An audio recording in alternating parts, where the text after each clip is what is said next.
Чувствувате ли вие лична морална одговорност и одговорност што е поважно можеби кај структурите на МВР? Ма срамно е да се лаже јавноста и да се манипулира од тоа. Тошковски е крив. Зошто? Затоа што судот досудил условно осуда.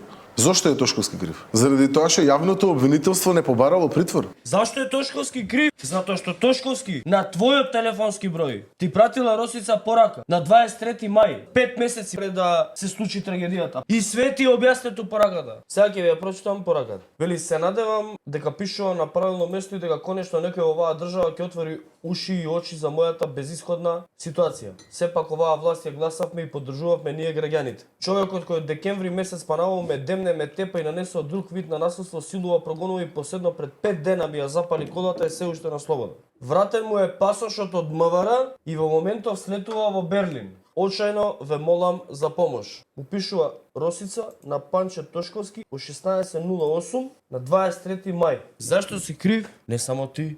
Цела влада, вие сте криви, затоа што сте неспособни. Требало некаква посебна истрага да терате. 70 пријави имало довеќе. Однесени се и снимки од безбедносни камери. Како доаѓа тоа лице со едно друго лице со пикапот излагаат, фрлаат гориво, ја палат, колата си одат. И полицијата ги имала тие докази. И ги имала тие снимки.